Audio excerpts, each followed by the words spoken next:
Okay. Let's change the window here real quick. Let me put into just chatting. What is happening here? Alright, PNG. Where's the PNG coming from? Oh wait. Just chatting. Studio mode. There we go. PNG.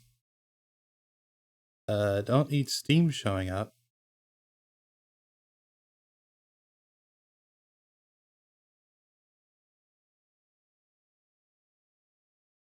Okay. Does this capture the audio of the window? Yes.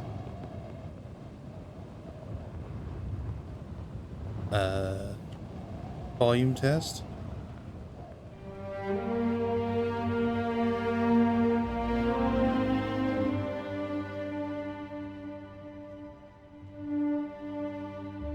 I think that's maybe a little bit more. I think that'll be okay. Okay. The last time we played Sorcery, we fucked up real bad. We failed to learn all the code words for the North Gate. The wizard came to me and said, well, let's just start over. That's what we've done. We've started over. All the way back to the beginning.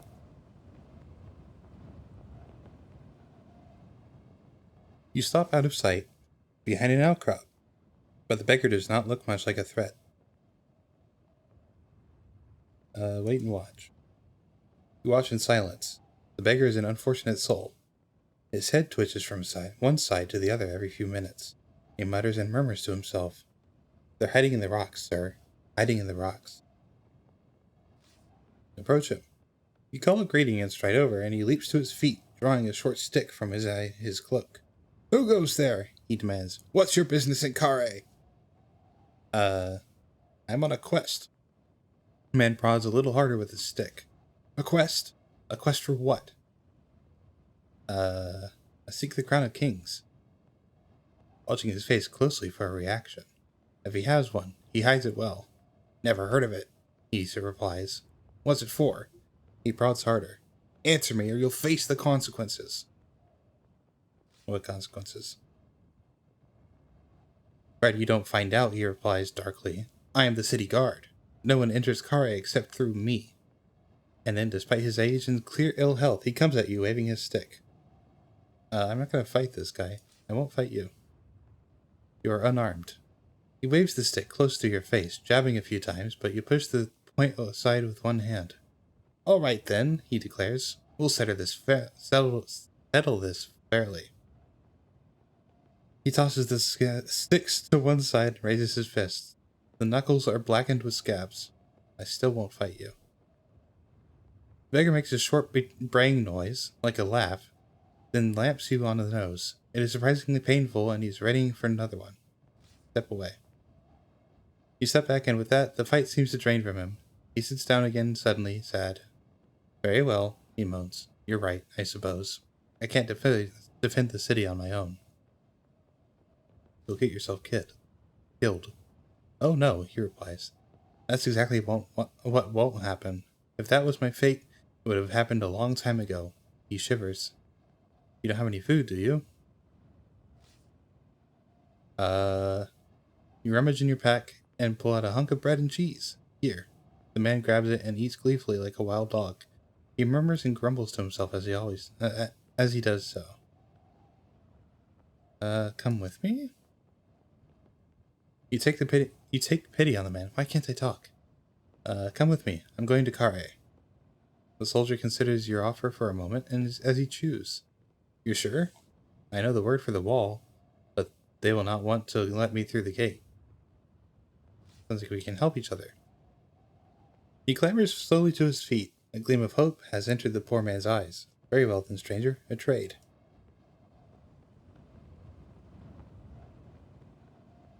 Beggar walks a few strides ahead, the ghost of military pace in his step. What's your name? Captain Thomas of the 4th Legion, responsible for the southern perimeter. He knocks his bony heels together. At your service. What are you doing out here? We were sent out to investigate sightings, a whole legion of us, back when the council felt bold. But then they locked the gate and wouldn't let us back. Sightings of what? The goblins. There are goblins in the rocks. Oh, actually, it turns out he's kind of right about that. I don't see anything. He looks at you with angry eyes. Of course you don't. They hide. Goblins hide, don't you know that? The path winds through gorse and thick grass. Kari squats in a basin in the hills like a stagnant festering pool. You turn one corner, then another, and then the stone walls of the city are looming over you. Okay. Do I have new clues?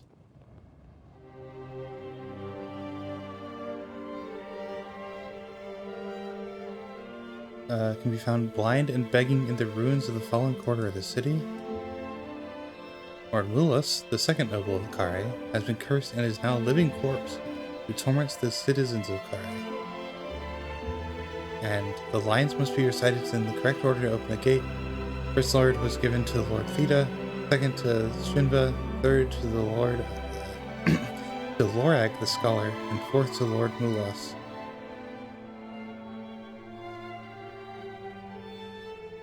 And then the order is first line. Oh, Theta? Okay.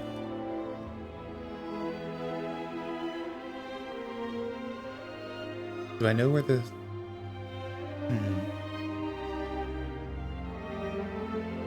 Okay, Sansus knows the full thing. Theta is the first one, and it can be found blind and begging in the ruins of the fallen quarter out of the city.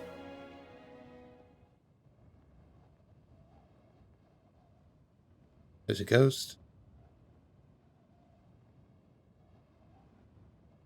Okay.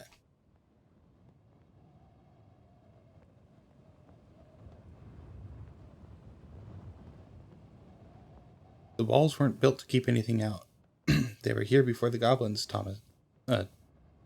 Yes, Thomas. They were built to keep people in. Kari is one gigantic trap itself. And you want to go back? Of course I do. It's my home. You would scramble up the... you could scramble up the slope to the right to get a better view of the wall. Now let's go into the clearing. You step out of the pass into the clearing. An arrow whizzes past your shoulder.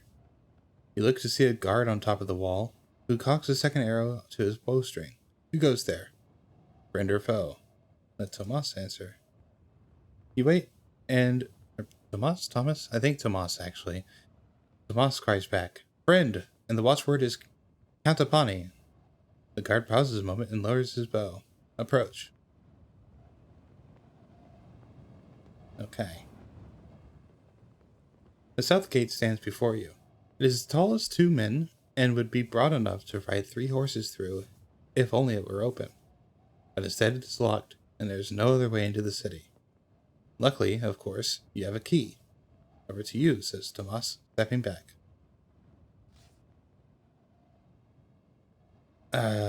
You quickly remove the spin sheaf's key from your pack and slip it into the lock. The tumblers click as the key turns. Let's wait. A few heartbeats pass, but you hear nothing from inside the yard. Then he shakes his head. I'm going for it. Thank you, stranger. And with that, he dashes away inside. You hear nothing for a moment, then the sound of shouting voices and feet rushing away. Going after. Slipping inside, you find the yard deserted. The old soldier has cleared it out for you. You push the great gate closed. Key still in the lock. Whoever the next ruffian to visit Kari may be, he'll be grateful for your little lick. Little gift. Lick? Why did I say lick? Through the gate.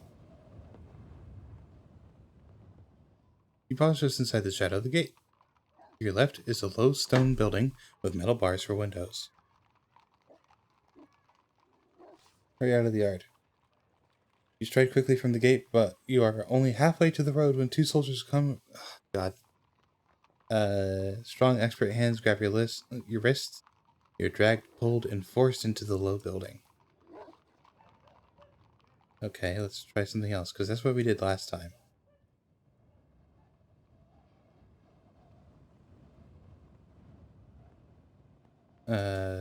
Unlock. Let's wait. Go in after. Hello, Luigi. Stuck behind the building. You hurry over to the wall of the building and crouch down. A heartbeat before two soldiers come around the corner. The building means you're covered, but if they spot you, you will have nowhere to run. Perhaps using magic might give you an advantage? Cast a spell. What can I use?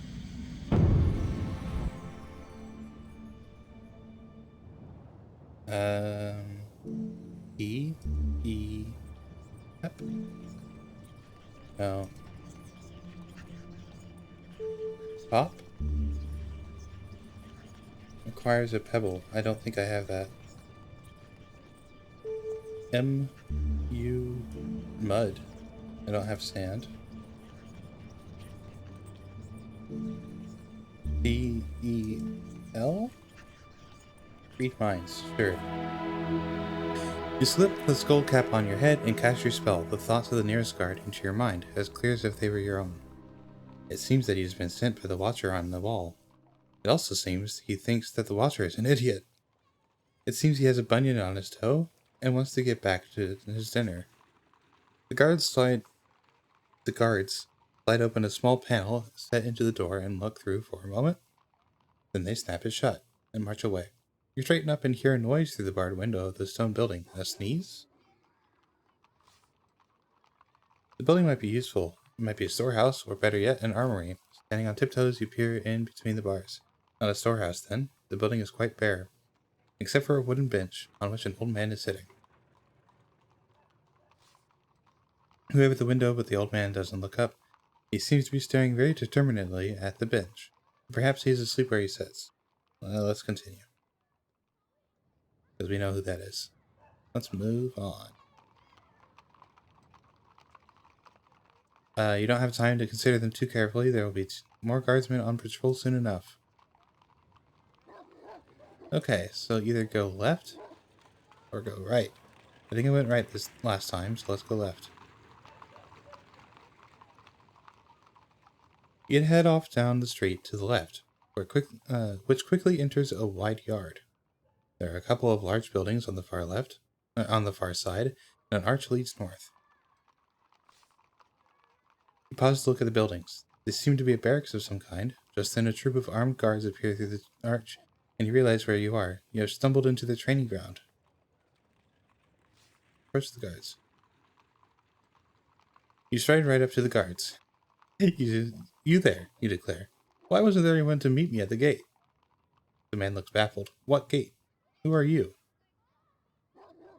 I'm the ambassador from Analand. The guard looks panicked now. No one told us you were coming, sir. No matter. You reply. You can make up for it now, sir. The guard clicks his heels together. What can I do for you, sir? Take me to the first noble of the city. Sir, the guard says, looking anxious. I'm not sure I should tell you this. It's only a rumor. But no one has seen the first noble for several months now. They say he's missing. Well, some say something else. What do others say? Well, sir, the guard replies awkwardly. They say he's gone mad, sir. He stiffens up and straightens his uniform. What I mean, sir, is I don't think I can take you to him. That's exactly what I'm here for. To sort out that mess. Yes, sir. The guard clicks his heels. It's very easy this way, sir. Oh. Interesting. Okay.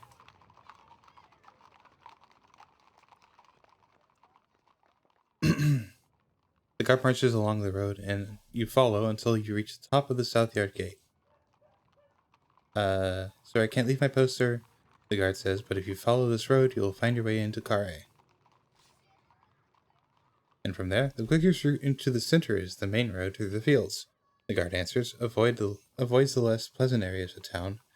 You should avoid the festival too, sir, if you value your purse. The guard clicks his heels. You frown severely, and take your leave as quickly as possible. Yeah, let's go back. Look through the arch. It seems to be a processional route of some kind. Just then a troop of armed guards appear from inside one of the buildings, and you realize where you are. You have stumbled into their training ground. Hide behind the building? You try to make a break for it and exactly get 2 steps. God damn it.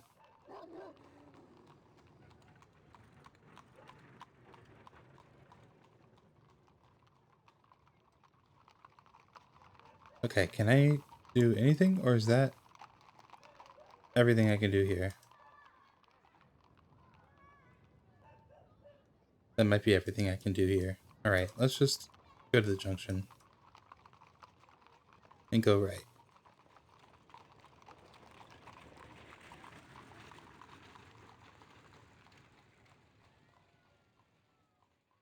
Up. By the end. A crooked finger. Approach the bar. Wish to take a room. You play swindle stones. Not a cheat. Fair game.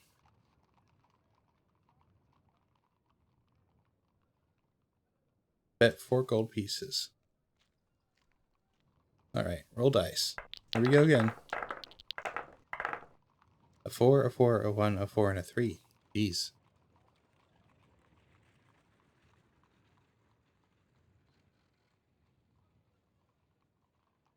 He says he has 3 2s. Well, I'm going to say, how can you tell? 3 4s. 4 3s. I have 1. Now that would mean he has 3 3s and 3 2s. That's impossible. I'm going to say 4 4s though. This inn serves the guard and those coming through the gate, and you're no guardsman. Alright. Welcome to Kari. You better keep your purse strings tight. Damn it.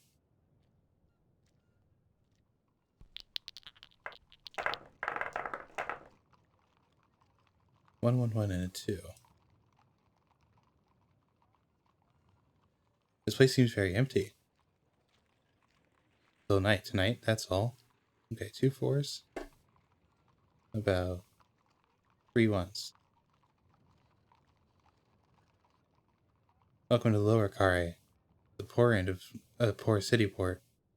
Not many people around here can afford to drink or gamble. Good 4 1s. Does he have a 1, please? Nice.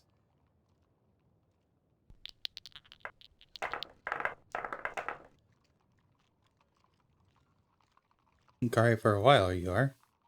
Okay, 1 3 4 4. 2 3s. Not too long, I hope. So you're saying he has a 4 3 3s? Okay, I have a 3, so he would need to have 2.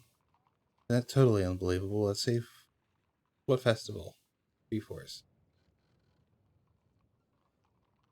Alright. He has to have a 4. Oh, he tricked me. Whoops. I went to a different window. 1 second. Don't know how that happened. Alright. Roll dice again. I'll start with... Tell me more about this festival. It's held every year on the common land by the river. Quite the spectacle. Lost the sea and do. 1 4. 2 4s. Sounds like a money trap for visitors and drunkards. Oh, it is. But there's something quite enjoyable event. There's some quite enjoyable events too. You like boxing, don't you? 3 4s. Ball. Nice.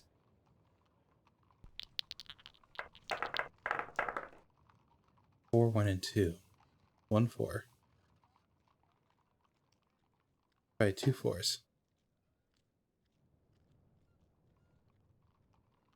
3 4s. Calling. Nice. Okay.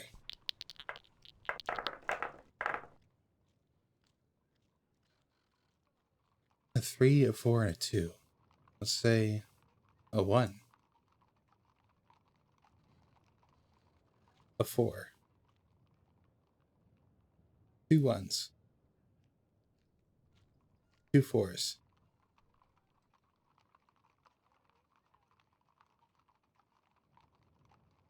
3 4s. No. It's impossible. I'm calling that. Alright.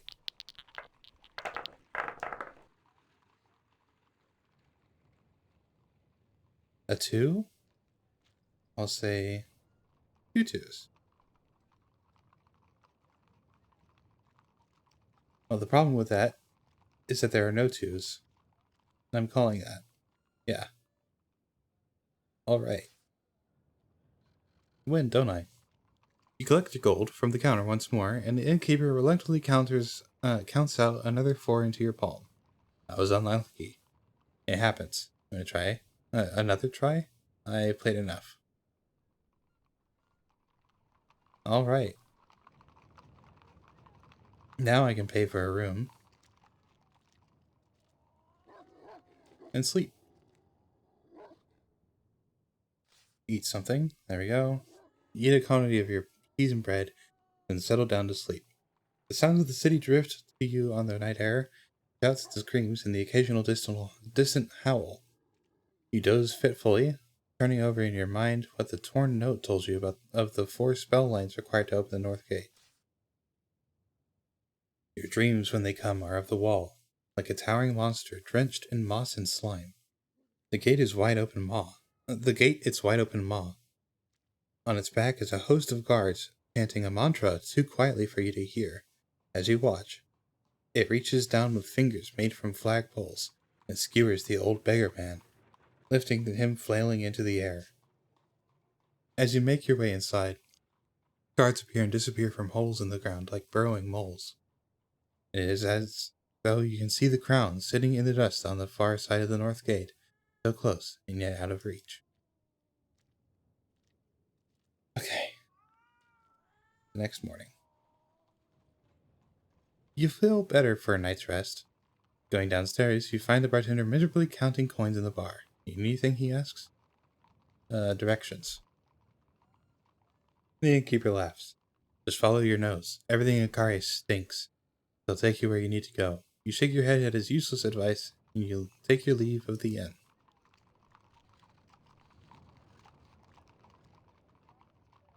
Outside, the air tastes fresh. It has rained a little overnight. A little distance from here, a busy crossroad marks the start of the city. Following tracks for a few minutes, you reach a junction where 3 roads begin. These are the outskirts of Kare. Huts huddle like beggars on either side of the tracks leading uphill into the city port. Time to choose your road. You need to track down the city nobles and get the spell lines for the gates that the torn note told you of. Just at that moment, a cart rolls down the road from the right, and careens around the corner to take the main track ahead. This time, however, the crates on the wobble but do not fall, and disappears up the road, leaving nothing behind. Interesting. Seems not everything is fixed after all. Yeah, I'm pretty sure that fell apart last time. Okay, so last time, I believe I went this way to the festival.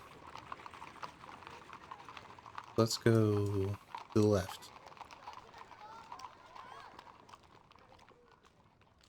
You follow a group of youngsters with packs up the road. Homes, hovels line the track and strange faces appear in the windows, watching you as you pass. Then from around the bend ahead, a troop of guards appears. Ignore them. Ignore them. They must have better things to do than harass strangers, but the guards do not ignore you. Oi, you! One of the guards grabs you by the arm. You look new here. Are you new? No. I've been here for a month now. Never seen you around, the guard remarks. You must have kept yourself out of trouble. Can't think how. But when you get in trouble, he draws a finger across your throat. I hope I'm the one that catches you. Okay. With that warning, he nods to his fellows, and they march onwards. A pleasant herbal smell drifts from the doorway of a nearby hut. Enter the hut. Inside is dark. Inside is dark with a smell of rotting straw, rising from a pile of mattresses that circle a low table. It is only after a moment that you notice these mattresses are occupied. 3 ugly faces peer at you through the clouds of smoke, rising from a hookah pipe that sits on the table. Examine the people. You look at the 3 creatures who are staring at you with lazy disinterest. They are black elves. Normally clever and vicious creatures, but these 3 only stare vacantly into the clouds of smoke at the top of the hut. Smell the air. You sniff the air tentatively, and your head spins. The smoke of the hookah is sweet and stupefying. It is weed plant. That explains the lethargy of the 3 elves.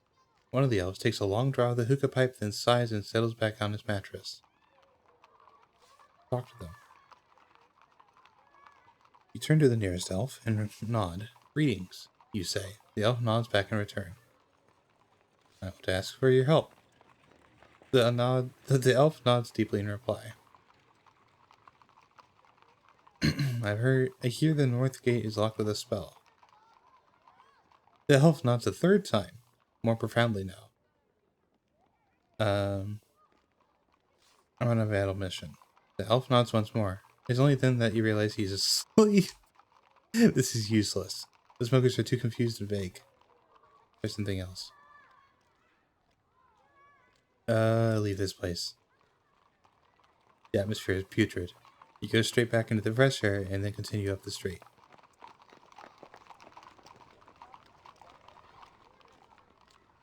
You continue up the narrow road.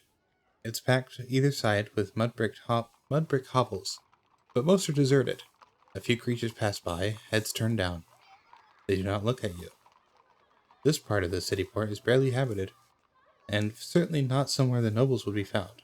But you may be able to learn some useful information from inhabitants all the time. Not all the same. You pass a drinking fountain, dribbling water into a chipped stone bowl. Drink from the fountain? You lean down by the fountain and cup your hand to drink. The water tastes cool if herbal. Perhaps something is growing in it. Drink? Okay, you swallow boldly. The fountain is still running on a busy street like this. It can't be too poisonous. In fact, the water seems quite fresh. And you swallow a few more mouthfuls, finding you had not realized how thirsty you were. The dust of the city streets and the baking heat has been tiring you out, but now you feel somewhat refreshed. That's nice. You stop. Oh, whoops.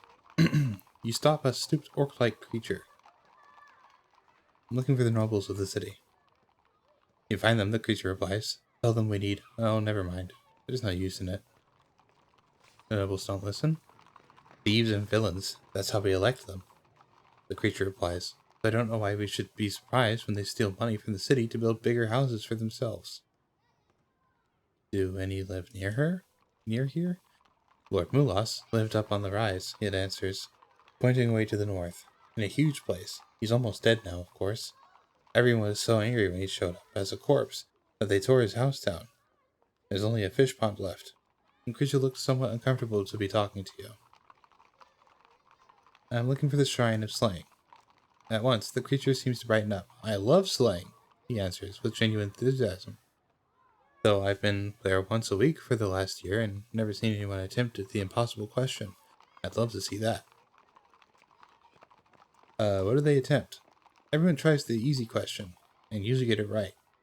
You're supposed to get it right, you see, so that Slane gets more followers. That's the only way anyone would worship him. That's fair.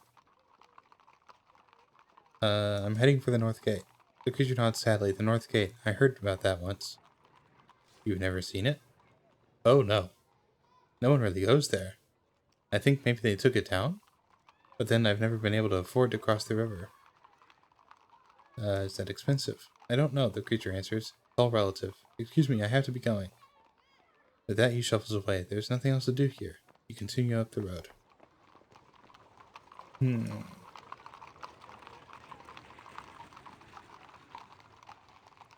little further on, the road approaches the first stone building you have seen since the hut by the gates. It has windows of glass and a wide yard inside its uneven high wall. Whoever lives here is wealthy and understandably cautious. They have, however, left a fine stallion only loosely tied up outside. The horse. You approach the horse. It snorts nervously, wary of your presence. You might be able to comment or even talk to it with the correct spell. The spell. I think I have the green wig. Thus, no. Tap? No, I don't want to make the horse depressed. What? I'm not going to cast Fireball. Yep. Yes, there we go. Pull on the wig and cast the spell. After a moment, the sound of the horse's breathing changes from an irregular snort into a string of swear words and curses. What's the problem? You ask, approaching the horse carefully. The problem? It replies, seemingly indifferent to the fact that you're talking to it. I've been stuck to this post for the better part of 3 weeks. That's the problem. Horses aren't meant to stand still. We get bored. Our knees get knocky. Where's your owner? You ask quickly, unsure of how long the spell will hold. Gone, the horse whinnies. Long gone, and not on horseback either. Who's your owner? The horse stamps his feet and shakes its mane. Only a noble, it replies. Only an important man of Kare, Lord Theta himself. The horse whinnies and snorts and shakes his mane, clearly tiring of talking. The spell begins to fade. You finish the conversation, removing the wig from your head. The last word you catch as you pull it free is a snort. Typical. Steal the horse? Keeping your eyes fixed on the beasts, you slip the reins from around the hitching post and hold them firmly. Then, in one movement, you pull sharply, bringing it around so you can jump onto its back. The horse is having none of it. It whinnies loudly and rears up into the air, and then, with you barely settled on its back, it bolts at terrific speed along the road, heading back the way you came. Jump free. The ground is whipping past beneath the animal's hooves. You steel yourself for the impact, and then jump free. You hit the earth in a hail of stone, grit, and mud, and tumble several yards along the street. But you're clear. The horse disappears out of sight into the outskirts of the city. You return to the fork, dust covered and limping. Okay. The house. So Theta lives here. You step through the gate of the house into its wide front yard. It was once a magnificent place, with fish ponds now stagnant, fountains now cracked and dry, and small groups of quiet trees, now overgrown and gnarled like whispering old men. The building itself has fared no better. One side has collapsed in on itself completely, and the other leans perilously to one side.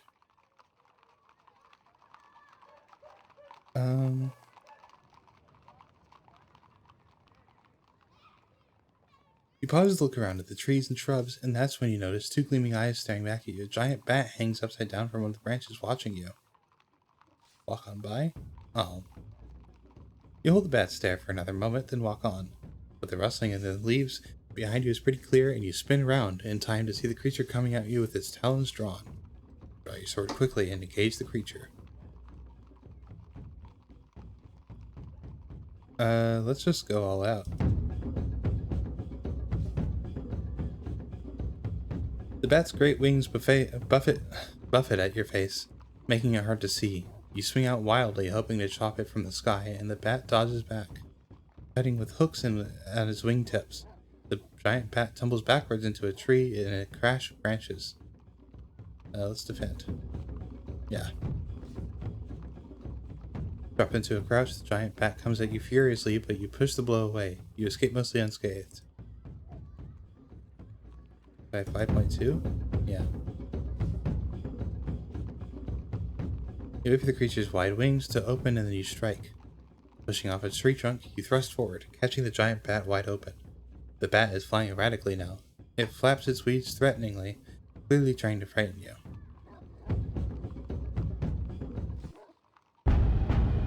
Alright.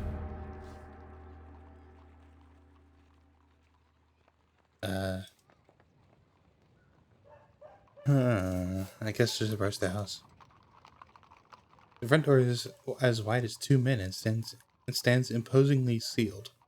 A small path winds around the back of the house. By the front door. Tread over the steps of the door of the grand house. Knock on the door. You walk up to the door and knock, just to make sure. No one answers. Knock again. You knock a second time, louder. As you wait to see if you will be answered, you notice a curious detail. There are deep grooves carved into the wood of the door, radiating outwards from the keyhole. It's as though something had exploded out through it, or perhaps attached itself to the outside to force its way in through the lock. A slate skitters off the roof and smashes itself on the ground to one side of you. Look through the keyhole?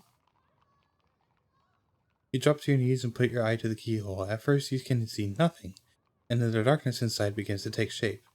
You make out a long, lonely hallway running back into the house. The walls are lined with framed pictures and the surfaces with expensive ornaments. It doesn't look like the house has been emptied at all. A wooden rail runs along the inside of the hallway. Lock Sand Memorial. Hello.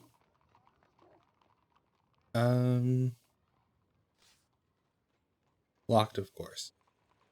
A cool wind moves through the trees in the yard, making evil whispering sounds. Cast a spell. How are you doing, Prowler? I think it's... No, not sus. It's Dop.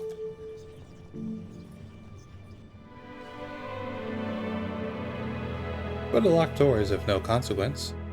Once you have opened your spell, the great oak door complains once and then gives way, swinging open to reveal a dark hallway beyond.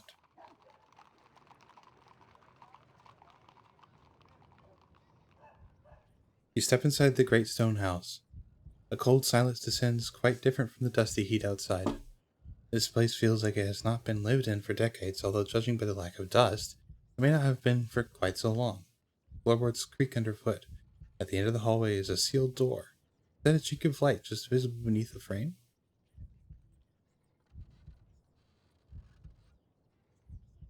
Yeah. I'm big tired, but I got my off days now. Been debating on going into the theater to check out the Dragon Ball Daima dub premiere. Ooh, that sounds fun. Look at the light. The light beneath the door flickers, now bright, now faint. As though a figure paced back and forth, its shadow coming and going, but you hear no footsteps. Creep forwards. You make your way along the corridor. The walls on either side are lined with large portraits of dusty-looking men and sour-faced women, who sneer at you as you pass. The figures in the paintings are all finely dressed, but they also have knife scars on their faces and nicks in their ears. These must be the thief kings of Kari's murky past. You pass a large metal coal scuttle sitting against the left-hand wall. Look in the scuttle. You stop to look in the scuttle, but the inside is blackened, and in the darkness it seems as though an infinitely deep pit was caned inside. Put my hand inside. You are not afraid. You reach into the scuttle blind. The scuttle feels empty. Then your finger touches something sharp. So sharp it stings. Search for this sharp thing. You feel around in the scuttle, searching for the object, then you find it, earning another sharp prick. The cast list is super interesting. I don't know if you've seen Daima yet, but the Japanese cast is all different for the good versions of characters except Goku. Huh, that's wild. I haven't seen it yet. You feel, keep feeling around. Keep feeling around and then have a clear sense of something is climbing up your arm to your wrist. What is it? Oh god. In the darkness you can see nothing, so you grope out with your other hand to try and work out what the creature is. But you feel a stinging pain in your other hand, and a moment later you feel the same biting sensation on your neck. That's when you realize there's something wrapped around your hands as well, a snake. Run back into the light. You've had enough of this torture in the dark. You race out to the house and back into the sunshine. As you hit the light, the serpent hisses and rears back and drops into the shadow. Must be a dark snake, a creature whose bite is luckily non-poisonous, just itchy. Synthing was done for the dub, and it's filled with a bunch of new actors I've never heard of. That is very cool. Return to the house. Take a moment to collect yourself, then you step back into the darkness of the corridor, determined not to leave the house unexplored. You reach the far end of the hall. It is only a short way from the entrance, but all is now in the shadow. The only light comes from the gap around the frame of the door in front of you. More darkness wells up to the right. You can just make out the first few steps of flight of stairs, leading away upwards to the second level of the house.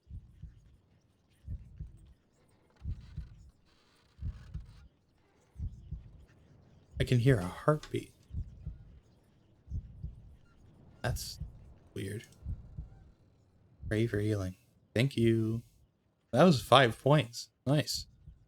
Your spirit has heard you. You will receive no further help for some time. You are on your own. You push open the door and enter a wide-paneled room with a thick carpet. It is a study of some kind. The source of the light under the doorframe becomes quickly apparent. A roaring fire burns in an enormous grate on one side of the room, like it's currently being used. Look around. You search around the room. The furniture is grand, carved and stained and inlaid with patterns of goblin bone. But there are no possessions to be seen, no ornaments, no jewels, no treasure, and no sign of the owner. It is as if whoever lived here had moved out, or more likely, as though the place has been thoroughly robbed. With the door shut, you would expect this room to be sweltering hot, but like the rest of the house, it is icy cold. Sounds haunted to me. You go over to the fire to warm your hands, only to find it emits no heat at all. It's an illusion. It burns no fuel either. The enormous grate, large enough to roast the whole boar, is entirely empty of wood, ash, or coal. The flames are nonetheless brilliant, and as high as a man. Look into the flames. Peering deeper at the base of the fire, you see there is definitely nothing burning there. The flames spring into life a finger's width above the grate. They are so bright you can make out nothing beyond, but it seems that the hearth goes back some distance. Step into the hearth. Feeling your courage, you duck your head and step into the grate. The flames surround you, their crackles whispering in your ears as though you stood in a pit of snakes, but you feel no heat. Your skin does not blister and your clothing does not ignite. You stand in the middle of the fire like some kind of demon and feel no ill effects at all. From here you can see that the hearth extends backwards much further than you might expect. Is it a tunnel? Or do you stand inside a trap, its jaws about to spring shut? You creep forwards across the grate, through the flames and beyond, into a low stone alcove hidden by the fire. The walls are made of solid slabs of stone, and there's nothing here, no treasure, no secret doors.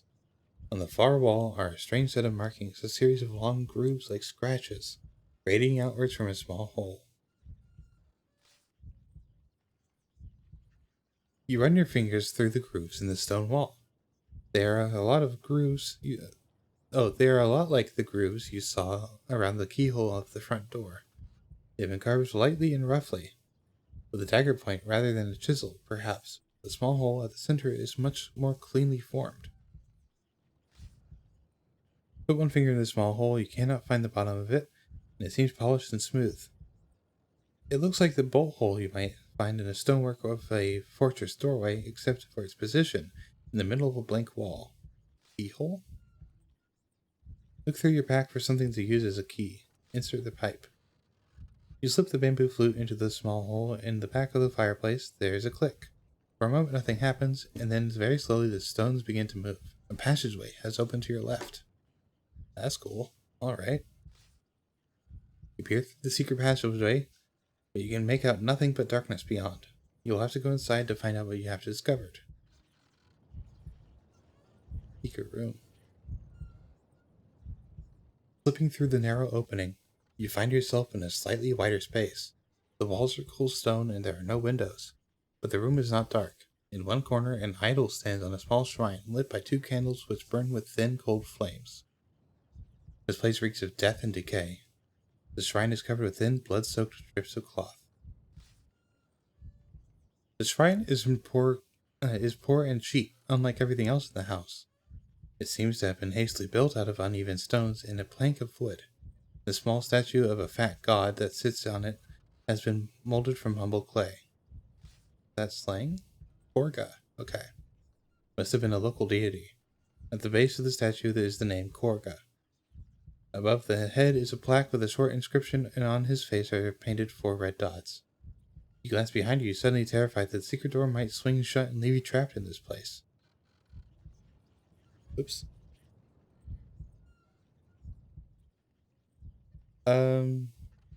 Read the inscription. The inscription is scrawled as though in the hand of a child. You have to squint to read it. Give me back my eyes. You're starting to get the jitters down here. Look at the dots. The dots on the idol seem to have daubed with a fingertip. They are perhaps directions on how to worship the god, but there's no indication for what to do or in what order. Only the places, both eyes, the 3rd eye on his forehead, and his mouth. Look at the cloth. The bandages are an arm span long and as deep as your thumb. Each is bloodied in 2 places, spaced a few fingers widths apart. There are 30 or 40 such bandages here, running down from the shrine like streamers. Someone was injured for a long time. You sift through the pile of bloody cloth strips quickly, stomach churning. Something gleams from within the pile and you uncover a silver badge. It is the badge of a noble of Kare. Take the badge. The badge is a solid silver, and probably valuable to its owner, should you encounter them. You place it carefully into your pack. There is nothing more to be seen in this terrible place. You slip back out of the small room, out of the fireplace, and into the hallway.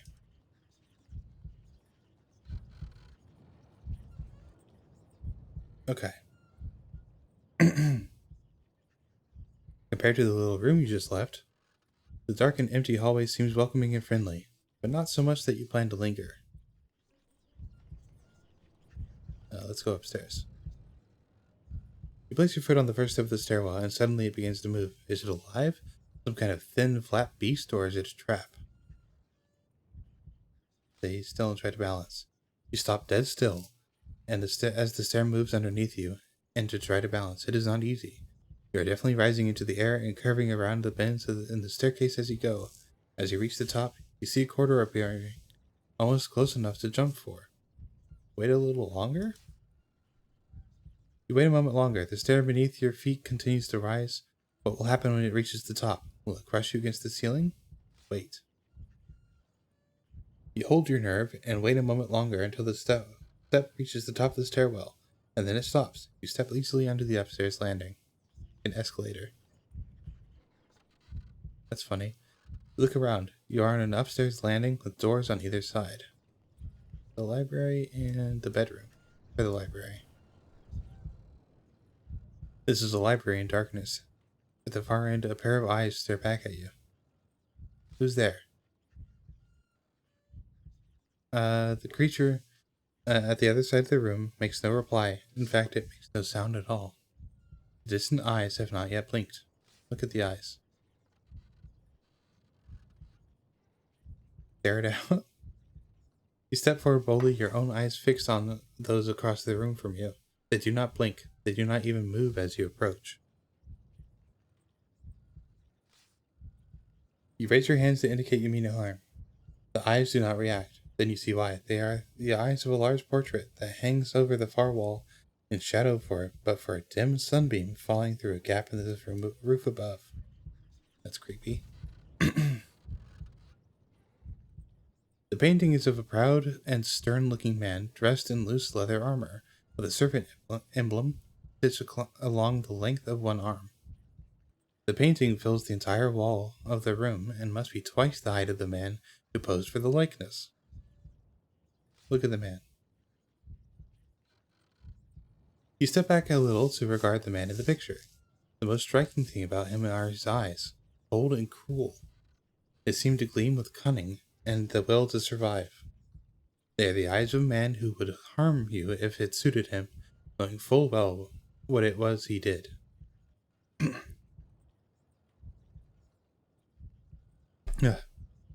Otherwise, he stands tall and proud, with one hand on the hilt of a sword and the other wielding a tiny dagger. Everything about him reeks of power and of threat. The picture must be of the man who that lived in this house. For anyone else, it would surely cast too long a shadow to leave beneath.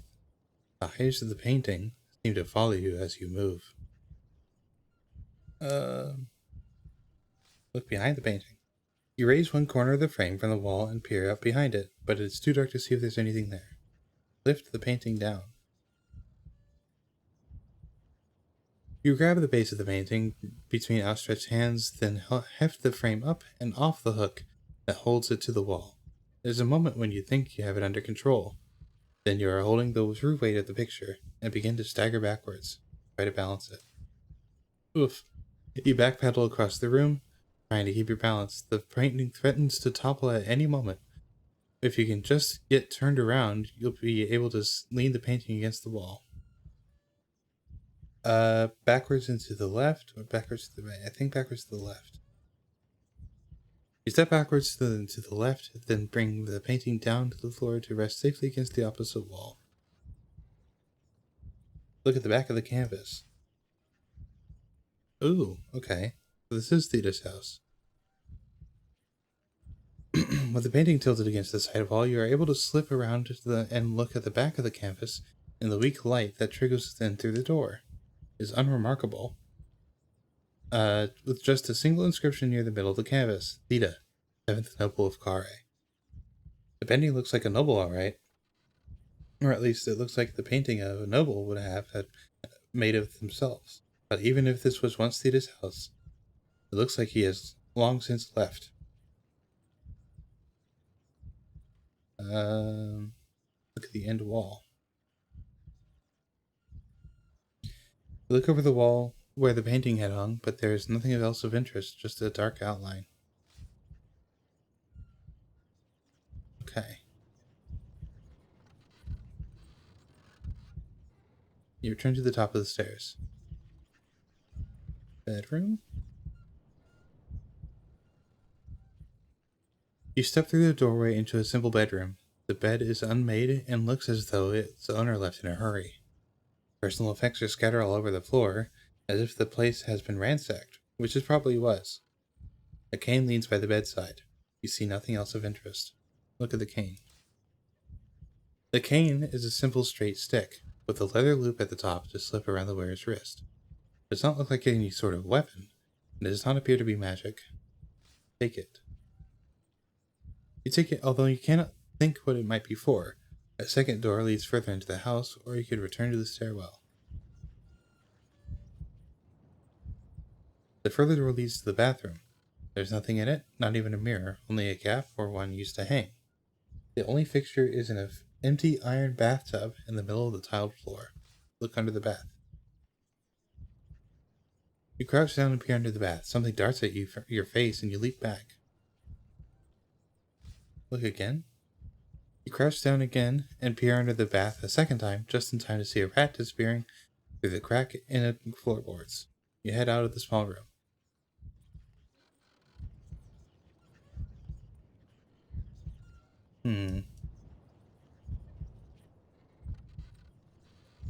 Back to the bedroom. Back to the stairs. Downstairs.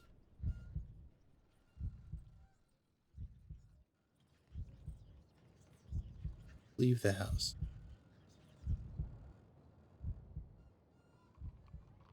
Outside. Outside the house, the sun is shining brightly. It is almost the hottest hour of the day. Okay, so there's a path to the back of the house. The fountain. Let's look at the fountain. The fountain by the door is still bubbling. Cupping your hands, you drink a deep mouthful and feel much better. Okay.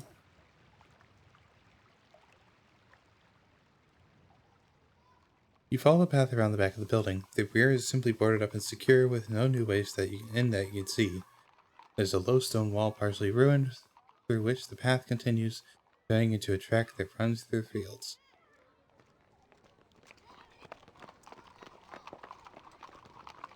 Where does this take me? I don't know if I...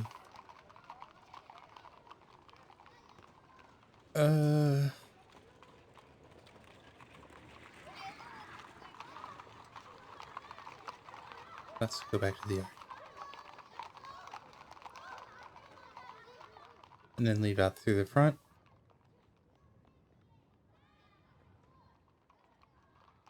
Enter the front yard of the ruined house and out onto the main street. Follow the road past the grand house, a side road appears to the left. Look left. Follow the road past the grand house, a side road appears. Oh, looking left, you see an arch and beyond that a wide yard. As you watch, a guardsman walks past. Feel like, what is this?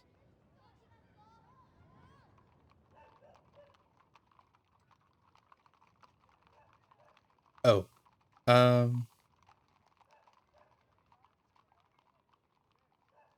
you slip through the arch into a wide yard. Suddenly you freeze. There's not one guard here, but hundreds. You walk straight into the training ground of the city guard. The captain is calling out orders at the front. We must be ready, men.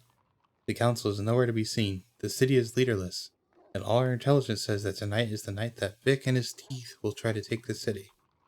A guard let up a rallying cry of disapproval. You have not yet been spotted. A spell might be helpful here. I'm gonna run for it. Cast the spell. You look up to the heavens to find a spell, but the guard reacts too fast. They have had plenty of training in dealing with magic users, clearly. So, declares the triumphant captain, as you are clapped in irons. We've caught ourselves a sorcerer. What do you want? You ask, willing to make a bargain if they will release you. He leans forwards earnestly. Tell me then, sorcerer, what do you know of Vic? I've heard of him, of course. Listen to me, the captain growls. I can lock you up if I want to. I can lock you up and throw away the key if I want to. I can lock you up and have the key melted down into an arrow and then shoot you with that arrow. So you better start telling me everything. Tell me who Vic is. Vic? Everyone knows Vic. Vic is the head of the slavers. Vic, who used to be the shield man of Glandragor the Honorable. He sighs. Glandragor didn't retire to Takari, of course, and Vic was never honorable. He bangs his fist into his palm. Vic, who plans to overthrow the council. You'll need spies. The captain muses. We will. We had some, but we lost them. Everyone who gets into Vic's organization doesn't come out. I suppose he pays a lot better. Drifts off into thought.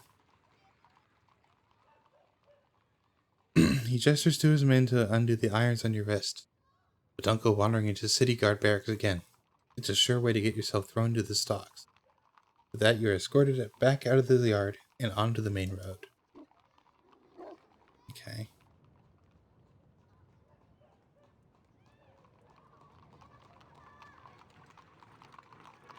As you press on up the road, you notice the huts either side are getting smaller. The roadway is now bustling with dwarves and other small fellows. It seems that the contemptuous contemptuous looks you are receiving that the inhabitants of this sub-hamlet are not too kindly disposed towards human-sized outsiders. Keep going. You walk on, smiling down at the people you pass. You reach the middle of the dwarf ghetto. A small square with a general store off to one side. Further up the street, you see a small crowd gathered around the two scuffling creatures. I'm gonna go ahead and stop there just because my voice is giving a little bit. Rat is currently playing observation duty, so I'm gonna go ahead and read into them. One moment.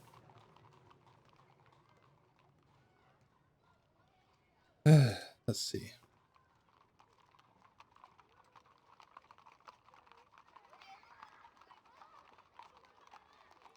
Alright. Here we go.